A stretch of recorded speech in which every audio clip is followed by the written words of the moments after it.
Hi there, BookTube! Today is going to be, as you can tell from the title of my fall TBR video, it is once again overly ambitious. I have to be taught how to do actual realistic TBR videos, and if you are able to do that, please feel free to teach me, because I just don't know how to be realistic when I create TBR videos. Let's get started with the big books on my fall TBR. The first two are actually rereads of books I really enjoyed and just want to finally reread again. The first of those is The Casual Vacancy by J.K. Rowling. If you don't know what this book is about, it is about a man who suddenly dies and trauma of that his sudden death creates in the village he lives in with his wife and his family and every character that they somehow in contact with. The next one is All the Light We Cannot See by Anthony Doerr. This is a World War II historical fiction about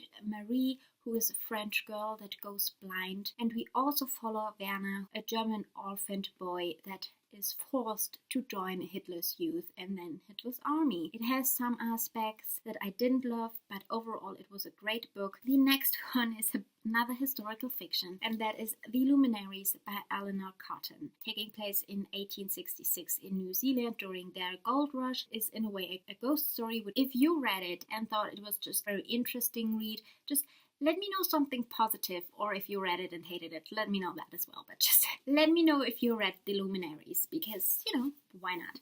And the next book is The Narrow Road to the Deep North by Richard Flanagan. And this book, and I have the history that I read this book. It came to me in December, so a few days before Christmas actually, so I read this book over the Christmas time. I have no memory at all about reading this book. I have to reread it because I can't remember anything of this book, and that is not okay. So I have to reread it, and I can't tell you what this book is about because I can't remember. The next book I have is The Crimson Petal and the White by Michelle Faber. This book is about a prostitute called Sugar and how she works her way up through the ranks in London in a historical setting that I can't remember the time. 1874. I had put it on my to-read list of 2017. It only have 3 more months in 2017, so it is finally time I get to it. I should finally read it, and if Emily Gilmore loves it, how could the book be wrong, right? Right. The next one is Night Film by Marisha Passel. This is a noir crime book, and it is set on a damp October night when the body of beautiful Ashley Cordova is discovered in Manhattan warehouse. Is told in mixed media. We have this kind of thing in it, The Little Friend by Donna Tartt, and this is the beautifully done, newly released Blueberry Modern Classics edition. They have this really nice papery feel to them. I just really enjoy how they made this book up. I think they're very classic and beautiful looking. I would tell you what this book is about, but I have no idea. I know it follows a little girl and it is set in America, but that is it. I just wanted to put a Donna Tartt book on my fall TBR because I had one of her books on my summer TBR. So why not continue on? The next one is the second Bloomsbury Modern Classic I got, and that is Jonathan Strange and Mr. Norrell. And I just love the cover of that, and that is by Susanna Clark. And this book is, if I'm remembering it correctly, this book is about the last magician, wow, the last person that is able to perform magic in London. Don't know if it is a historical fiction, magic, fantasy kind of thing, or it's not. I have no idea. I tried to stay away from any kind of spoilers and huge talk about this book because I want to experience it for myself when I read it. Now that I own it, I can finally do that. So I plan to do it during the fall time. The last big book is a fantasy chunker, and that is A Clash of Kings by George R.R. Martin. This is the second book in the A Song of Ice and Fire series, and I don't know anything about what will be happening in this book. I should finally read this because I will take a good amount of time to get through this big chunker, because George R.R. Martin's books are always taking me forever to read. 2 non-fiction books I have on my stack here, and those are pretty big as well, so it kind of fits going from that to the non-fiction chunkers. The first one is The Sleepwalkers, How Europe Went to War in 1914 by Christopher Clark. It's just a non-fiction history book about Europe during the First World War. This book has really great reviews and ratings, so I want to read it. And this is Chasing the Sun by Richard Cohen. This is the epic story of the star that gives us life. It is just all about the sun, facts about it. There are pictures about it, in it, from the sun, how it erupts, how it looks. It sounds really interesting to me. I heard great things about this book. And now moving on to the more classic kind of books. And the first of those is Anne of Green Gables by L.M. Montgomery. It is a children's classic, so I'm guessing it will be easy to read. I heard lots of people rave about it constantly, so it is time that I pick it up. And if you don't know what Anne of Green Gables is all about, it is about this little orphaned girl, Anne, that gets sent to Green Gables, I think. It's just all about her life there. It's supposed to have beautiful description of nature in it. A lot of people rave about it, even as adults, so I thought I should give it a try. And the next book is Ivanhoe by Walter Scott. If I'm remembering this correctly, this is a book about King Richard's knights. I could be wrong. I'm not completely sure, honestly. Right now, I forgot. But it is, I think, a love story, a romance kind of book. It has adventure, and it's just, I have been recommended this book a lot of times, and I want to finally pick it up and read it. I think the cover is beautiful, not that that should have anything to do with it, but you know, I'm just more likely to read a book if it has a really beautiful cover. Emma by Jane Austen, which is another reread for me. I read Emma years and years and years ago. I was not the biggest fan of it, but I was really young when I read it, and I think it's time for another go at it and another try and see how I like it now that I'm older and read more Jane Austen, because actually this was the first Jane Austen I read. Maybe this book will be better for me this time around. The last classic, even though it is technically a modern classic, is by F. Scott Fitzgerald, and that is Flappers and Philosophers, and this is a short story collection by him. 2 translated fiction books I hope to read. The first one is The Dictator's Last Night by Yasmina Khadra? No idea. This has been translated from the French. This book is about Muammar Gaddafi, I think his name is pronounced. Sorry, I should have looked that up, I didn't. And it's just his last night. It takes place during October, and I just wanted to see what this book has to offer to me. And the next book is translated from Spanish, and that is Lost Luggage by Dori Punti. This is about 4 half-brothers who grow up separately in Frankfurt, Paris, London, and Barcelona, unaware of each other's existence, and they learn about it, come together, and try to figure out what happened and how it just all went in their family history. I never heard about the author. I wanted to read a book that is not very hype tier on BookTube and just see what I think about a book I never heard about before. So I'm going to do that with this one. And then I have The Book of Negroes by Lawrence Hill, about a woman that gets abducted from her West African village, gets sold into slavery, and manages to escape. And it's just about her and her life and her story, and I have been told that this book is beautifully written. The next one is The Life of Others, which is by Neil Mukherjee.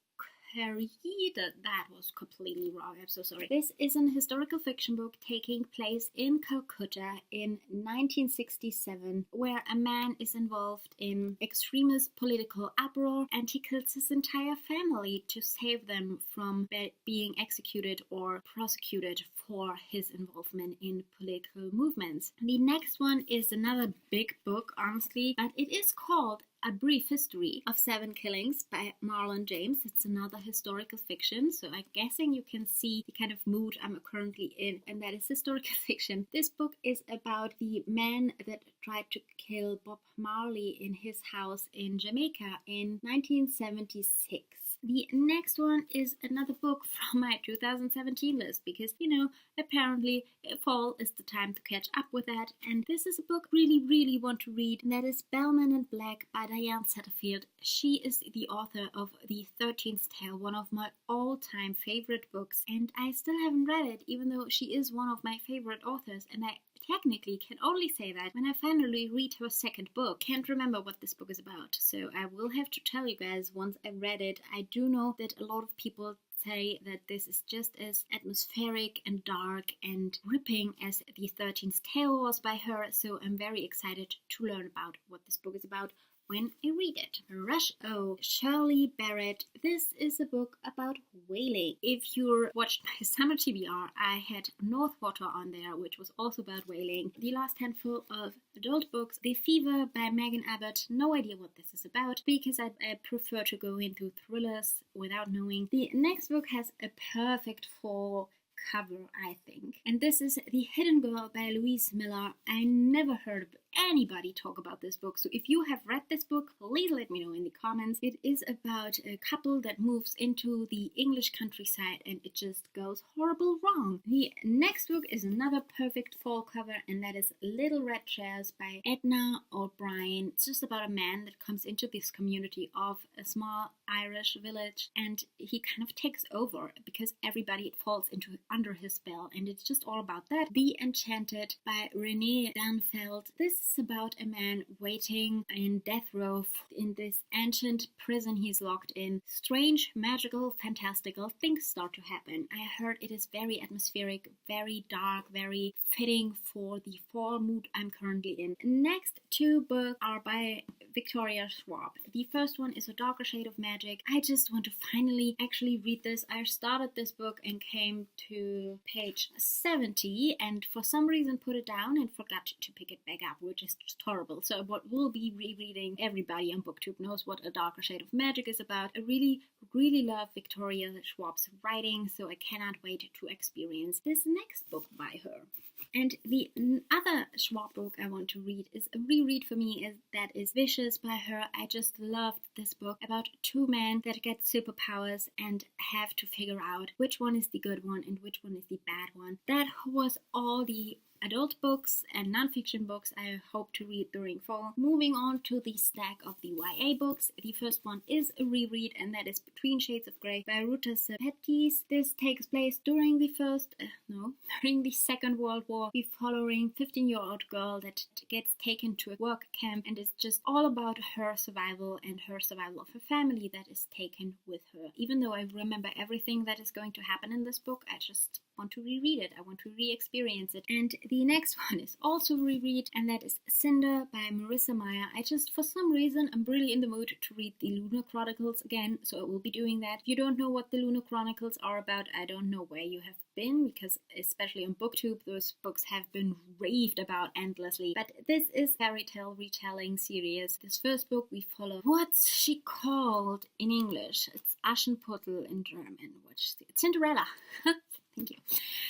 Thank you, brain. And this first book follows Cinderella, and she is part robot. We have this great side character that is a complete robot, and it is pretty well done. I didn't love it the first time around, so I want to re-experience it and see what I think about it when I reread it, knowing what will be happening, because I will not be going into this reread expecting a fantastic book that everybody loves. I will be going into this book knowing what I thought about it the first time, so we'll see what I think the second time around. And the next one is also a reread, and that is Miss Peregrine's Home for Peculiar Children by Ransom Briggs. And once again, a book I don't really have to say a lot about because it is very well loved and talked and raved about here on BookTube. I read this years ago for the first time. It was not my favorite book, but I think it's a pretty good trilogy, so let's see what I think in a reread. The Madman's Daughter by Megan Shepard. This is the YA retelling of a classic. I will put the name of the classic here because I forgot the exact title of it the moment I picked this book up to talk about it. Of course, first in a trilogy that